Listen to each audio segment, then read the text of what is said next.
Welcome to the Deep Dive.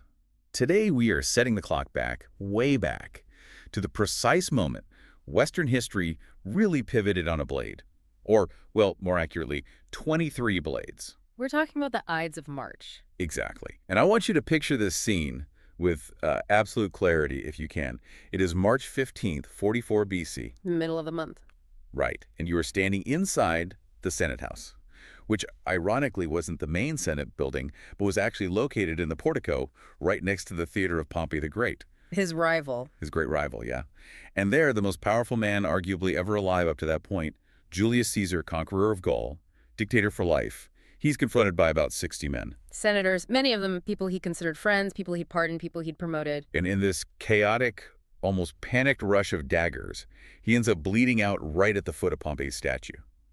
23 stab wounds. And the final, or at least the most famous blow, psychologically anyway, comes from Marcus Junius Brutus, a man he treated almost like a son. It's just an unbelievable scene. The end of this one colossal life, but really the beginning of something entirely new.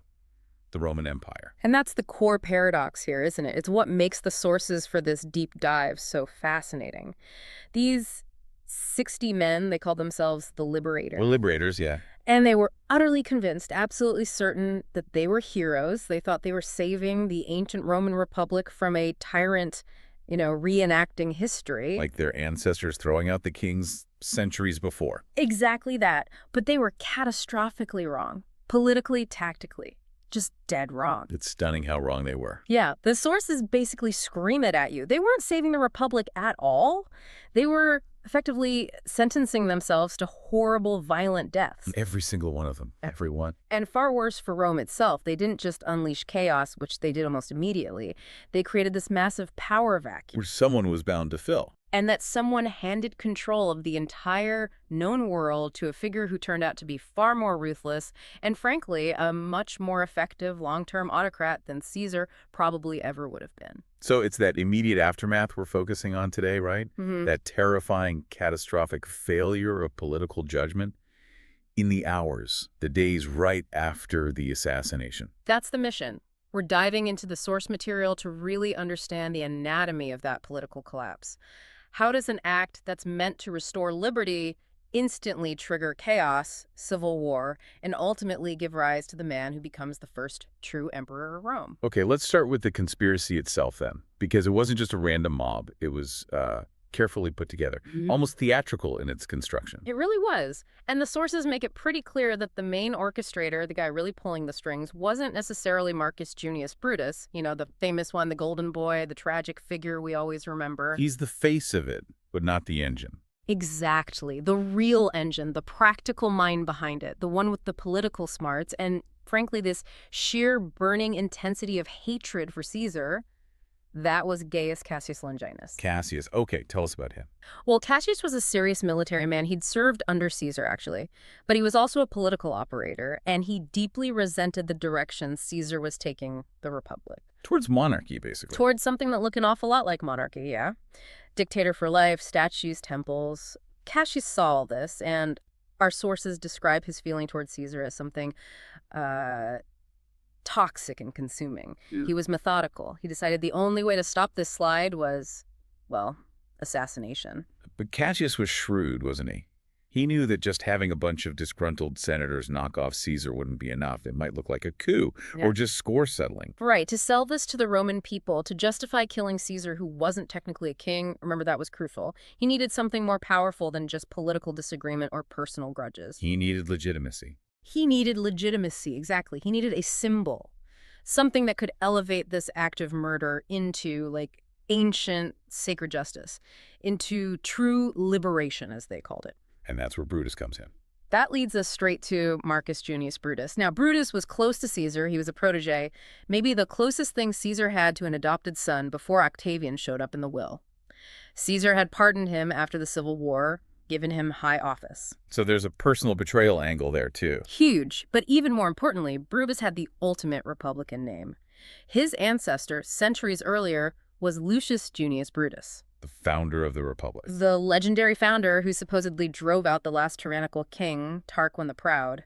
That name carried immense weight in Rome.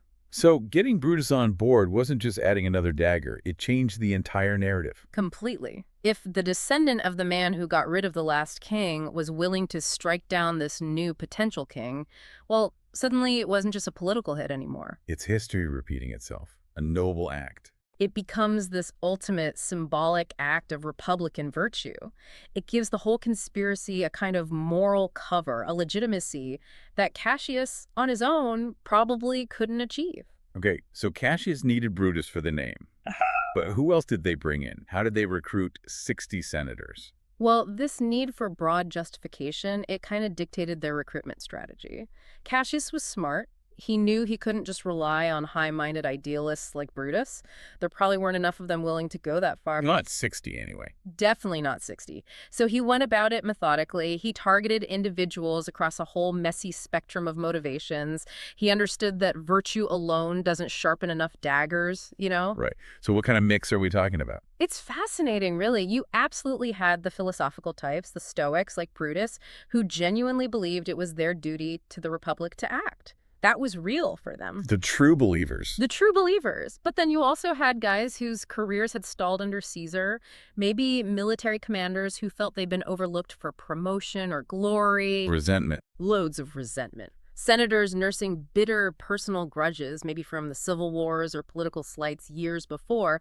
People whose pride had been wounded by Caesar's dominance. It was a real mix. So ideals, ambition, pride, personal hatred, all bundled together. Precisely. It was, politically speaking, a really unstable coalition held together only by the shared goal of eliminating Caesar. Cassius needed the numbers to actually pull off the assassination in the middle of the Senate. Makes sense. Safety in numbers, maybe? Partly that, and partly just the logistics of surrounding and overpowering him and his immediate attendants. But this mix of motives is also why they failed so spectacularly afterwards. They could all agree on destroying Caesar. But they had zero agreement on what came next. Absolutely none. No plan for the day after, which is why their political strategy post-assassination was basically non-existent. And that brings us to the location they chose. Ah, yes, the Theater of Pompey, not the regular Senate House. Deliberate choice, packed with irony, cruel irony, really. The Ides of March was the day Caesar was scheduled to address the Senate. They arranged for the meeting to be held there. At the complex built by his greatest rival, Pompey the Great. The man Caesar defeated in that brutal civil war, who was then murdered fleeing in Egypt. So Caesar dies, literally, at the foot of the statue of his defeated enemy, in a building Pompey himself dedicated. Wow. That's some heavy symbolism. It was pure political theater, designed to communicate this idea of poetic justice. The tyrant falling under the silent stone gaze of the man who had, in their view, tried to save the Republic from him. They wanted that image seared into Roman memory. Okay, so the planning had this theatrical symbolic layer, but the execution itself, it sounds like it descended into chaos pretty quickly. It did, and a lot of that comes down to Caesar himself and what seems like a fatal psychological flaw. Yeah. This incredibly successful general, a man who faced down armies, ignored multiple really clear warnings. Why? Superstition wasn't exactly uncommon then. No, but Caesar seemed particularly sensitive to appearing weak or maybe overly superstitious himself. He couldn't bear the thought of being seen as controlled by fear or omens. Pride, then. Pride seems to be the key. His undoing, really. Let's look at the warnings. The night before, his wife, Calpurnia, was apparently beside herself. The famous dreams. Exactly. Our sources say she had these terrifyingly specific nightmares. She dreamt the roof of their house collapsed. She dreamt she was holding Caesar's body, bleeding in her arms. She begged him not to go to the Senate the next day. And Caesar listened. He was shaken. The sources say he was visibly unnerved. Add this to the fact that the priest, Spurina, had famously warned him weeks before to beware of the Ides of March. Caesar himself was starting to think maybe he should stay home. He actually considered it. That's amazing for Caesar. He wavered, which shows how potent these warnings felt even to him. But then one of the key conspirators, Decimus Brutus, not Marcus Brutus, but another close confidant, arrived at his house. Wait, Decimus was in on it too, someone Caesar trusted. Deeply trusted. Caesar had just named Decimus as one of the secondary heirs in his will, right after Octavian. Decimus came to escort Caesar to the Senate, found him hesitating, and used the perfect weapon against him. What was that? Gentle mockery. Smooth words. He basically said something like, "Come now, great Caesar, surely you're not going to disappoint the entire Senate, keep them all waiting, just because of some bad dreams a woman had." Ouch. hitting him right in the ego. Exactly. He suggested Caesar could perhaps just postpone the session formally later, but he should at least show up. The implication was clear. If you stay home because of nightmares, you look ridiculous. Soft. Confirming all the rumors that maybe he was losing his grip, becoming overly cautious. And Caesar couldn't stand that. That fear, the fear of appearing weak, apparently overrode everything else. The omens, his wife's desperate pleas, his own unease. He straightened up and went to the Senate. Incredible. And the warnings weren't even over then, were they? Not even close.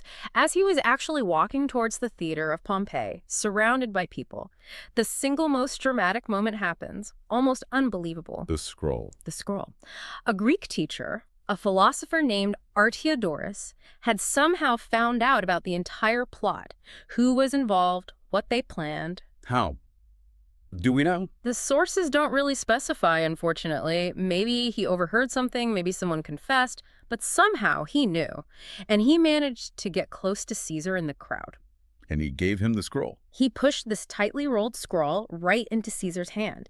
And according to Plutarch, he urged him, saying something like, "Read this, Caesar. Read it now and read it alone. It contains vital information that concerns you greatly." A list of the names? Presumably, yes. Yeah. A list of the conspirators, their plan, the whole thing. And Caesar took it, but in the crush of people, senators pressing petitions on him, people trying to get his attention, the rush of business, as the sources put it. Yeah. He just didn't look at it. He apparently tried to read it several times on the way, but kept getting interrupted. Eventually, he just handed it off to one of his attendants to hold. It was found later, still clutched in his hand after his death, or tucked away in his robes, unread. The piece of paper that could have saved his life? Ignored. Wow. Astonishing. So he enters the theater. The trap is set. How did they actually start it? How do you attack the most powerful man in the world surrounded by senators? They used a petition as a pretext. They gathered around his chair, pretending to plead for the recall of an exiled senator, Tullius Cimber's brother. They needed to get close. And the signal. Brutally simple, and designed to stop him drawing a weapon or defending himself effectively. Tullius Cimber, the petitioner, grabbed Caesar's famous purple-bordered toga. Pull it off his shoulder. Pulled it down, yeah. Restricting his arms, pinning him momentarily. That was the sign. And then the first blow. Publius Casca struck first. But here's a crucial detail from the sources. Casca was apparently terrified. His hands were trembling violently. Nerves got to him. Completely. So the first blow wasn't clean or deep. It was a shallow, glancing slash across the back of Caesar's neck or shoulder. Painful, shocking, but definitely not fatal. And Caesar reacted. Instantly and fiercely. For a terrifying moment for the conspirators, the sources say he fought back like a cornered lion. Really? He apparently grabbed Casca's arm, the one holding the dagger, with that iron grip of a soldier. He supposedly roared in Latin, something like, "You villain, Casca, what is this?" He even stabbed Casca back with his stylus, his writing tool. He wounded one of them. Drew blood, apparently. Yeah. And for a few seconds, it was just chaos. 60 panicked men, many not soldiers, flailing with daggers in close quarters. They were probably wounding each other as much as Caesar initially. They couldn't bring him down easily. No. The sheer force of his presence, his will, he fought back. But then, the fight just stopped. What happened? The collapse wasn't physical initially, it was psychological. He looked up through the chaos and saw Marcus Junius Brutus. His Brutus. His Brutus stepping forward, dagger drawn. And that broke him. All resistance ceased instantly. He stopped fighting. He didn't even try to defend himself against Brutus. Is that when he said it? Et tu, Brute. Yeah. You too, Brutus. That's the famous Shakespeare line, and it might capture the sentiment. But contemporary sources, like Suetonius, suggest something possibly even more heartbreaking. Either he said in Greek, "Kaisu, tanon, you too, my child," or perhaps even more powerfully, it was just a wordless, profound gasp, a sound of utter recognition and betrayal. Just seeing him there was the fatal blow. It seems that way. The sight of the man he loved like a son among the assassins cut him deeper than any physical wound could. But he didn't just crumple, did he? There was one last act. One last act of that famous Roman dignity. As the blows rained down because now everyone was stabbing him, he pulled his toga up over his head. To cover his face. Yes, folding the cloth around his body, refusing to let his attackers, especially Brutus, see him suffer or watch the agony on his face. He fell, dignified even in death, at the base of Pompey's statue. 23 wounds. 23 wounds. Though the physicians who examined the body later apparently concluded that only one wound, probably the second one that pierced his chest, was actually the mortal one.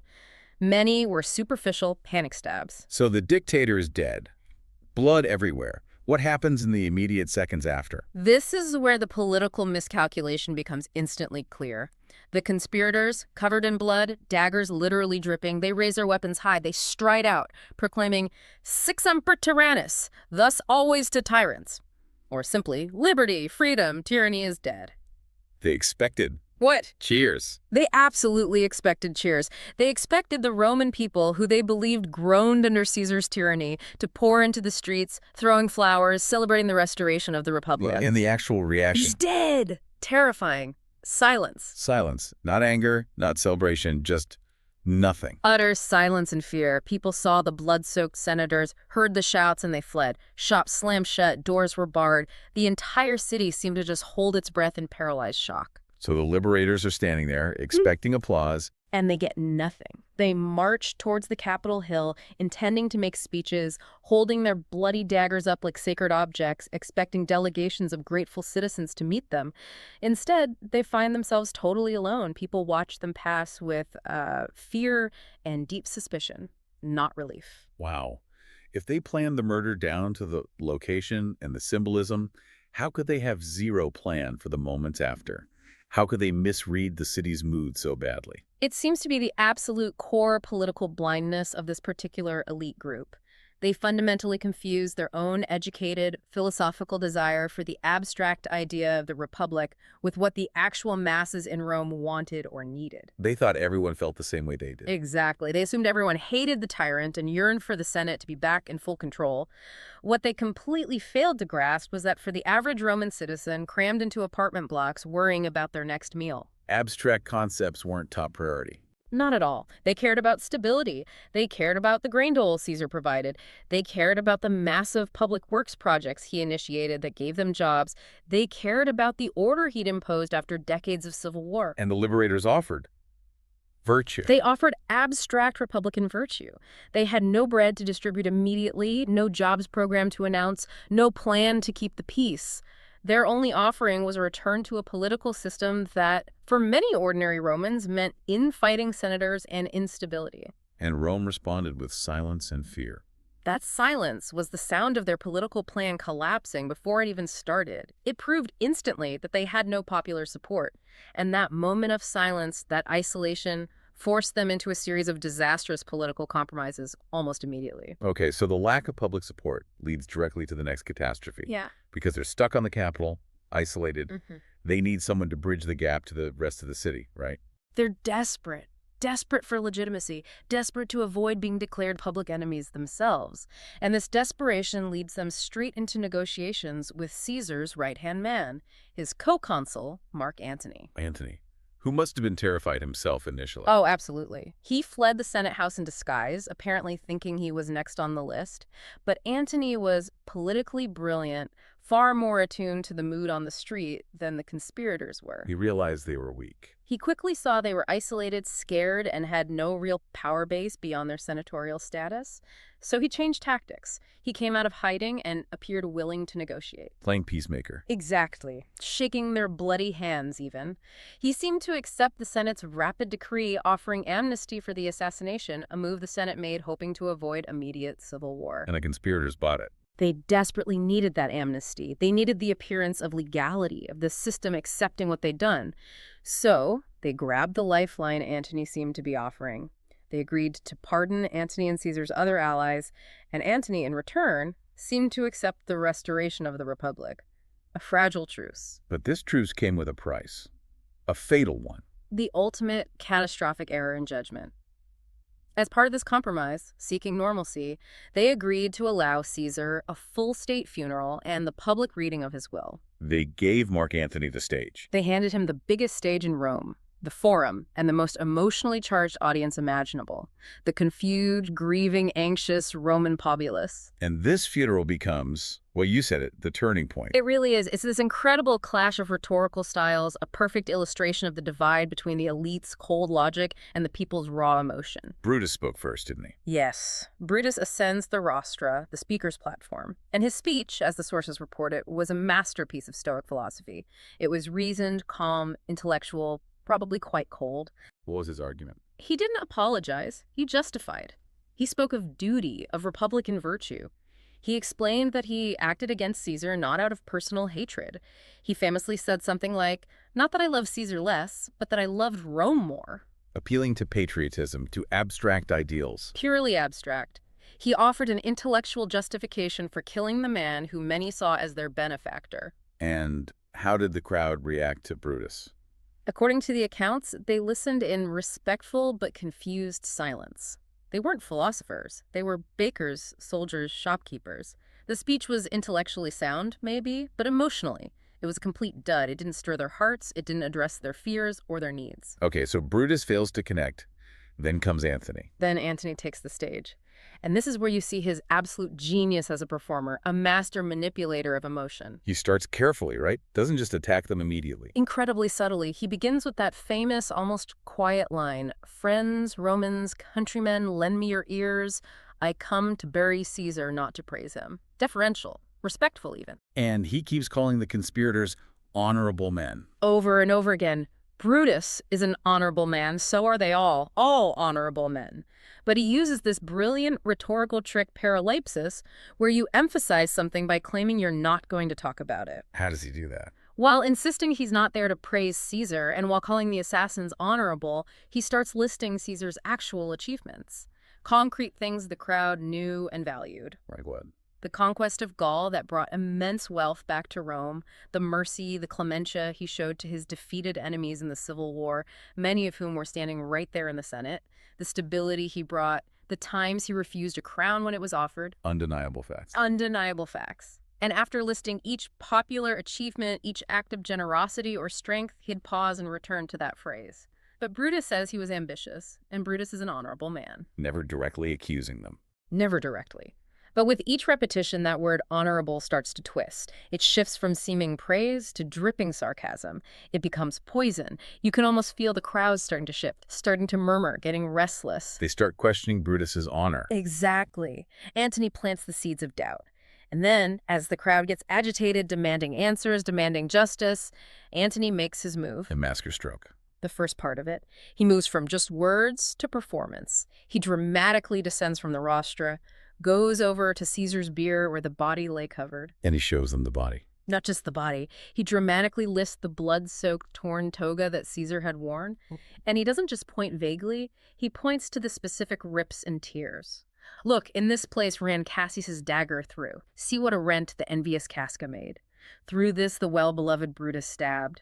He makes it personal, visceral. Turning abstract tyrannicide into brutal butchery of a man. Precisely. This wasn't political theory now. This was their Caesar, mangled by men he trusted. The crowd is weeping, growing angry, but Antony isn't done. There's more. There's the will. The crowd has been shouting for it to be read.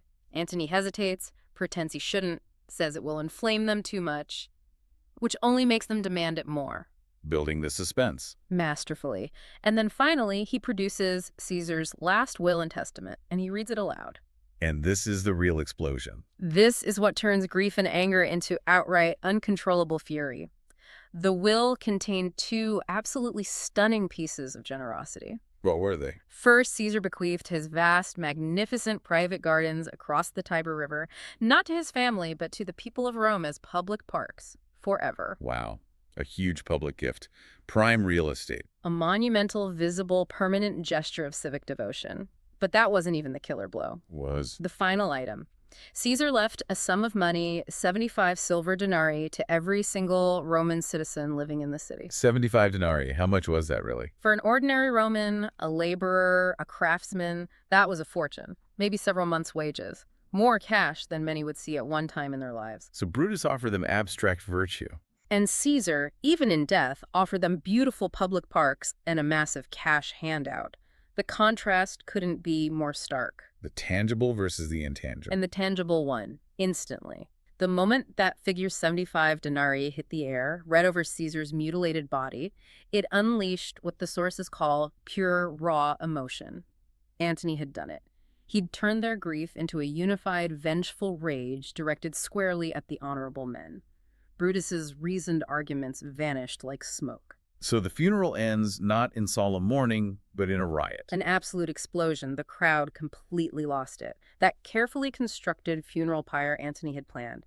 They ignored it. Their grief and rage needed immediate expression. What do? They became a mob, a hunting pack. They started tearing apart anything flammable they could find right there in the forum, wooden market stalls, benches, platforms.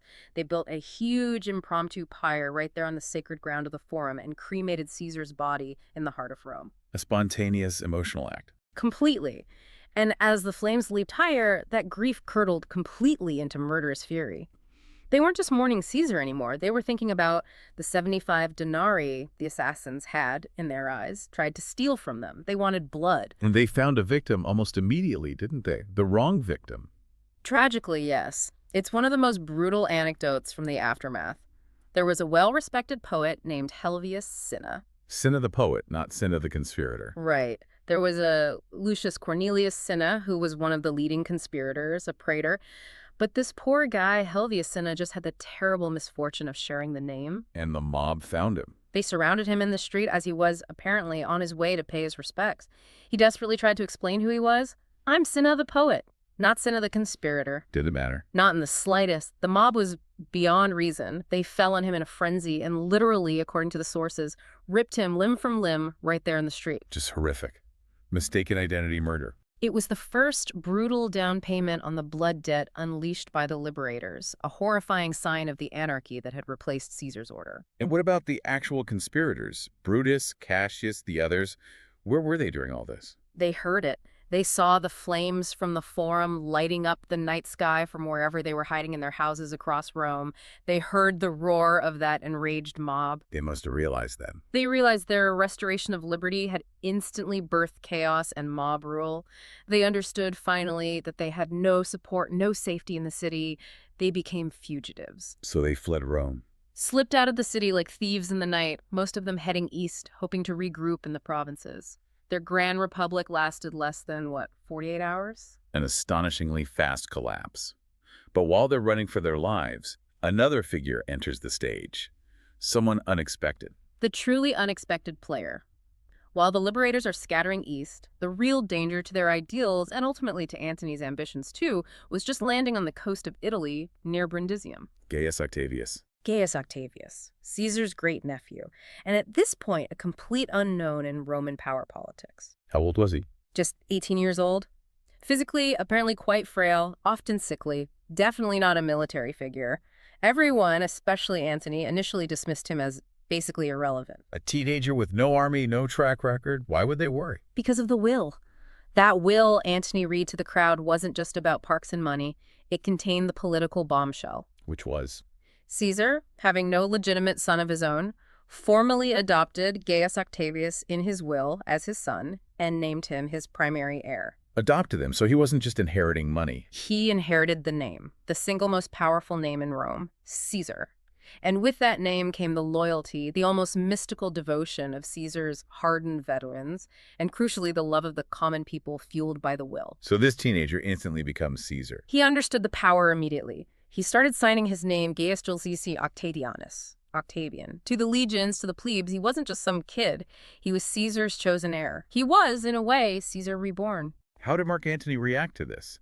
He was the senior Caesarian consolidating power. Antony saw him as a nuisance, an irrelevant annoyance, maybe even a useful pawn initially.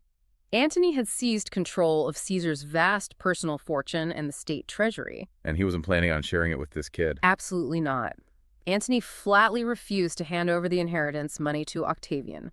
He intended to use Caesar's wealth to fund his own legions, secure his own power against the Senate and any rivals. He needed that cash. Which turned out to be a massive mistake. Possibly Antony's single greatest political miscalculation.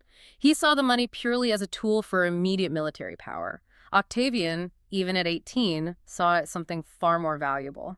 a tool for legitimacy. So what did Octavian do? He had no official power. He made an incredibly bold and brilliant move, one that announced the arrival of a completely new kind of politician, ruthless, clever, and focused on popular support, since Antony wouldn't give him Caesar's money to pay the legacies. He found his own money. He sold everything he owned, his own family estates, lands, properties inherited from his biological father. He liquidated his entire personal fortune. To do what? To pay the Roman people the 75 denarii per person that Caesar had promised them in the will, he paid it out of his own pocket. Wow, so he personally fulfilled Caesar's promise. He personally kept the dead dictator's promise, while Antony, the experienced general, was seen hoarding Caesar's cash for himself. The public relations impact was devastating for Antony and transformative for Octavian. It must have made him instantly popular. Instantly beloved by the masses. And even more critically, it secured the absolute, unshakable loyalty of huge numbers of Caesar's veterans. They saw Octavian not just as the heir, but as the one who truly honored Caesar's wishes and cared for the people and the soldiers. So this dismissed teenager suddenly has an army. Within months, leveraging the name Caesar and the goodwill from paying the legacies, this 18-year-old nobody had raised a private army, several legions strong, composed of veterans who believed he was the rightful successor. He didn't win Rome initially through battle then. No, it's fascinating. He conquered Rome's heart first. By honoring a promise and understanding the immense power of that name, that legacy, he essentially bought the loyalty that Antony tried to command. It was a new era of politics. Okay, so Octavian is now a real player. Antony is scrambling. Brutus and Cassius are in the east raising armies. This sounds like it's heading towards another civil war. Absolutely inevitable. For a short, confusing period, Octavian actually allied himself with the Senate under Cicero's guidance against Antony. They fought a brief war around Mutina. Cicero thought he could control the boy Caesar. Cicero famously said Octavian was a young man to be praised, honored, and disposed of. He underestimated him massively. Octavian used the Senate for legitimacy, won the battle, and then promptly marched on Rome with his legions and forced them to make him consul. At age 19. Unheard of. Completely illegal, but he had the swords to back it up. But then news arrived from the east that changed everything. Brutus and Cassius. Brutus and Cassius hadn't just been hiding. They had been systematically extracting the wealth of the eastern provinces, Greece, Asia Minor, Syria. They'd looted temple treasuries, imposed heavy taxes. Why? To fund their return. Exactly. They amassed enormous financial resources and, crucially, recruited a gigantic army. The sources say they had 19 legions under their command. 19 legions. That's a massive force, easily enough to challenge whoever controlled Italy. A terrifying prospect for both Antony and Octavian.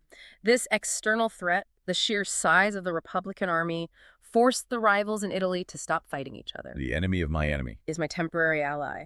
They realized the liberators posed an existential threat to both their ambitions. So Antony, Octavian, and a third, less powerful Caesarian general named Marcus Aemilius Lepidus met near Bononia. To form an alliance. To form the second triumvirate. Unlike the first one with Caesar, Pompey, and Crassus, this wasn't a secret pact. This was a formal, legally recognized three-man dictatorship established to, quote, restore the Republic, which really meant hunt down Caesar's assassins and consolidate their own power. So they carve up the Roman world between them. Pretty much. Divided the provinces, allocated legions, but their first and most pressing need was money. They had to pay their own massive armies and finance a huge campaign against Brutus and Cassius's 19 legions. And how did they get that money? More taxes. Something far faster and more brutal, prescription. Prescription, that sounds ominous. What did it involve? It was essentially legalized murder for profit. They drew up lists, long lists, nailed them up publicly in the forum. Anyone whose name was on the list was declared an enemy of the state, meaning they could be killed on sight by anyone with impunity. Their property was confiscated by the triumvirs. There were rewards offered for their heads. Good God, who was on these lists? Just the conspirators? Oh no. Some conspirators, yes, but mostly wealthy people, senators, knights, rich landowners, hundreds of senators, thousands of wealthy Romans overall. Their real crime wasn't politics. It was having money the triumvirs needed for the war. Wealth itself became a capital offense. Rome must have descended into paranoia. A bloodbath fueled by greed and fear. The sources paint a horrific picture. Slaves betraying and killing their masters for the reward and the promise of freedom. Sons betraying fathers to get their inheritance early. Old scores being settled under the guise of political necessity. Trust completely evaporated. It showed their true colors, didn't it? No interest in justice, just power and money. It laid bare the ruthlessness of the new regime. This wasn't about restoring anything. It was about funding total war through state-sanctioned terror. And on those lists, one name stood out, insisted upon by Antony personally. Not primarily for money this time. Purely political revenge. Marcus Tullius Cicero? Cicero! The great orator. He wasn't one of the assassins. No, he hadn't wielded a dagger. But in Antony's eyes, he had wielded something far more dangerous. Words. Cicero had survived the immediate aftermath and delivered a series of blistering speeches against Antony. The Philippics. The Philippics. 14 speeches modeled on Demosthenes' attacks on Philip of Macedon. And they absolutely shredded Antony's character, his competence, his fitness to lead. They politically humiliated him on the biggest stage. Antony never, ever forgave him for that. And Octavian agreed to this. Cicero had supported him against Antony just months before. That's what makes it so chilling and so revealing about Octavian. Cicero had championed the young Octavian, mentored him, saw him as the Senate's weapon against Antony. Octavian owed him a significant political debt. But he signed the death warrant anyway. Without blinking, apparently. He traded his former mentor's life for political unity with Antony and a share of the prescribed property. It was a cold, calculated sacrifice that showed everyone just how ruthless this young Caesar could be. Politics over loyalty every time. What happened to Cicero? Antony's soldiers hunted him down at his seaside villa as he was preparing, finally, to flee to Greece. He apparently met them with dignity, telling them to strike true. But Antony's revenge didn't end there, did it? No.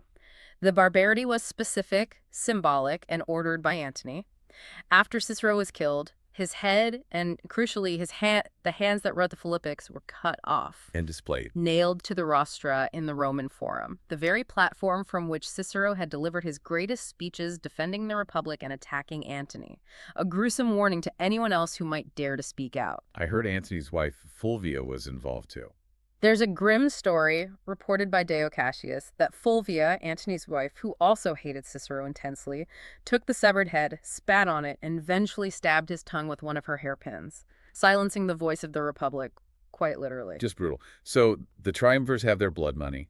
The opposition in Rome is silenced. The stage is set for the final showdown. Exactly. With Italy secured and their coffers full, Antony and Octavian shipped their massive army, something like 28 legions across the Adriatic to Greece.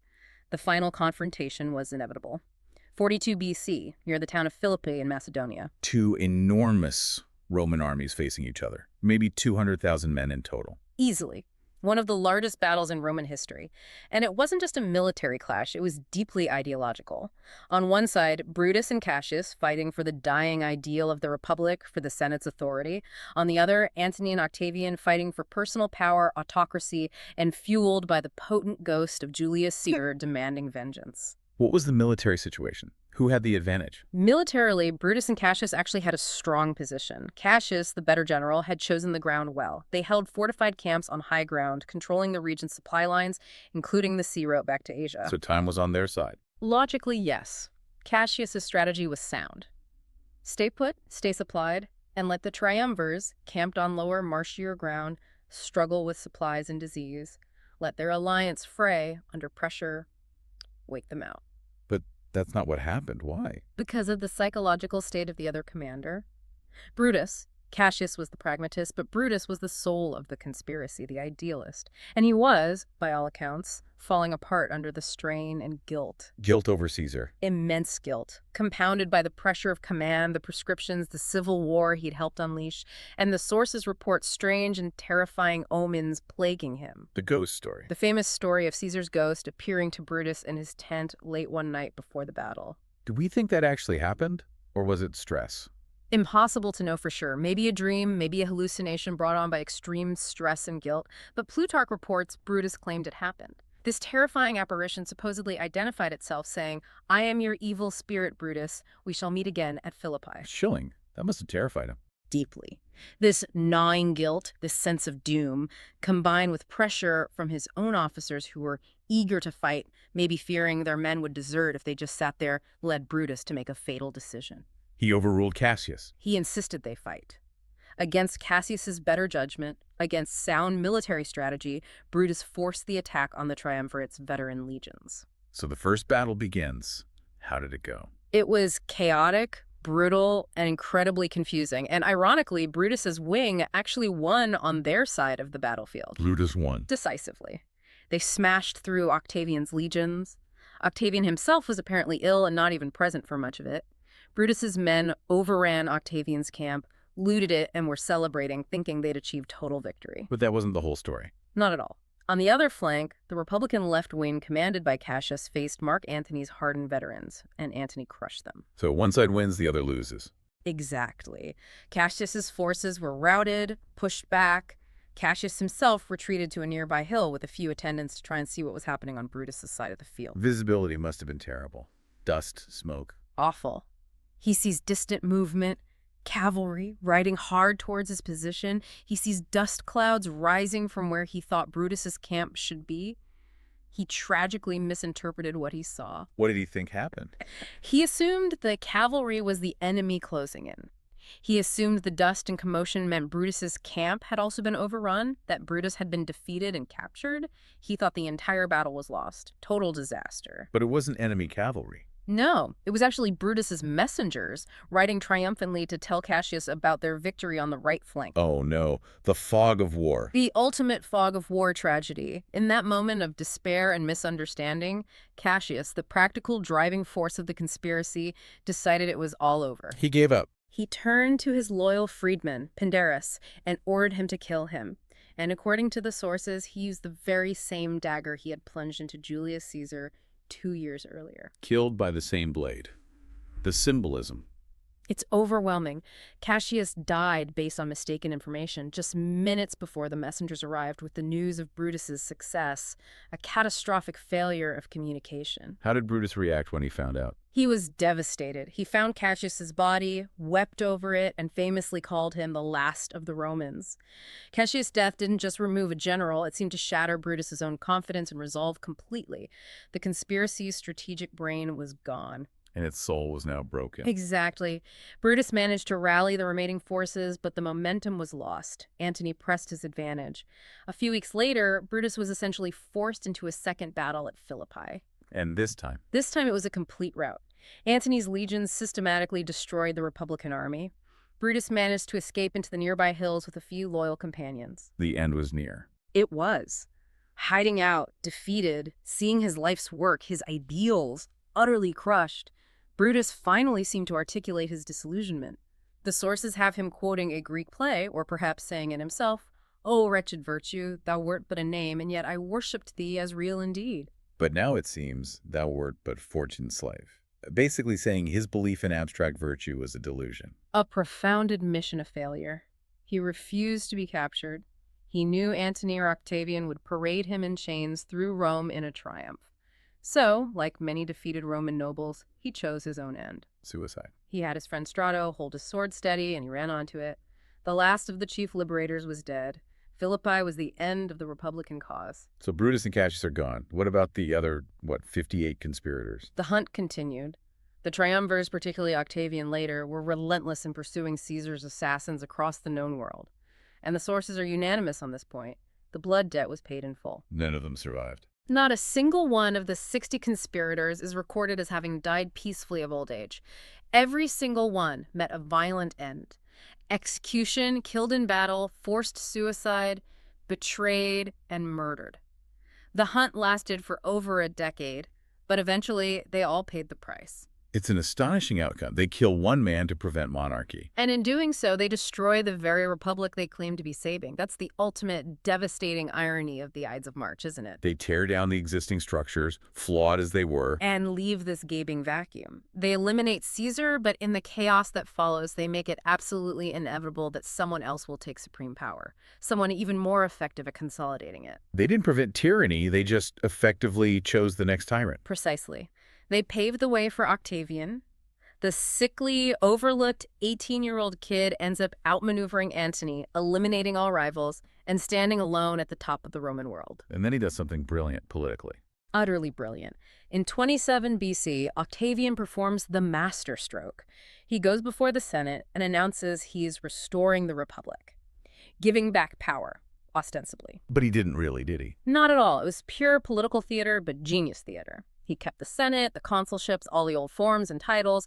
He maintained the illusion of the Republic, but he kept all the real power for himself, command of almost all the legions, control over the most important provinces, vast personal wealth.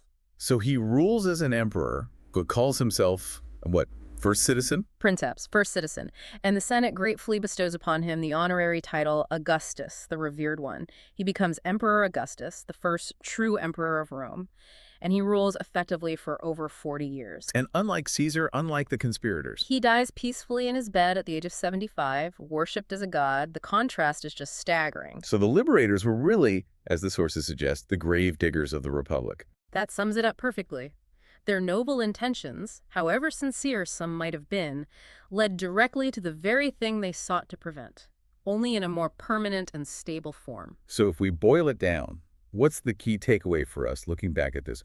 Why did they fail so badly? I think it comes back to that disconnect we talked about.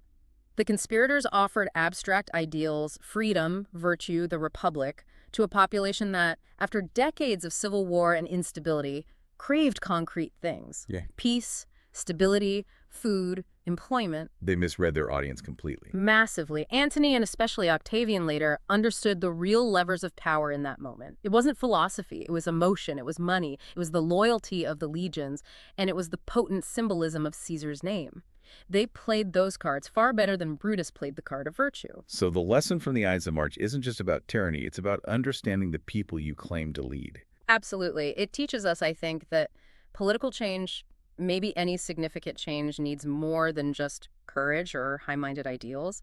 It needs a practical, viable plan that actually addresses the real, tangible needs and desires of the people you hope will support you.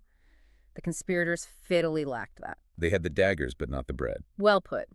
And Antony and Octavian understood that bread, or the promise of it, often counts for more than philosophy in times of crisis. We've seen how those 23 stab wounds didn't save the Republic. They effectively birthed the empire. But here's a final thought, something really fascinating to maybe explore further.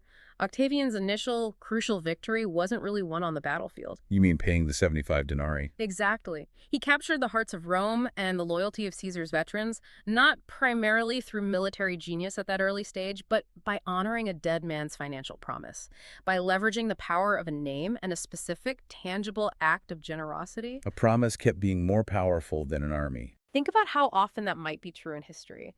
When has a promise kept, a debt honored, shifted the political landscape more effectively than military might alone?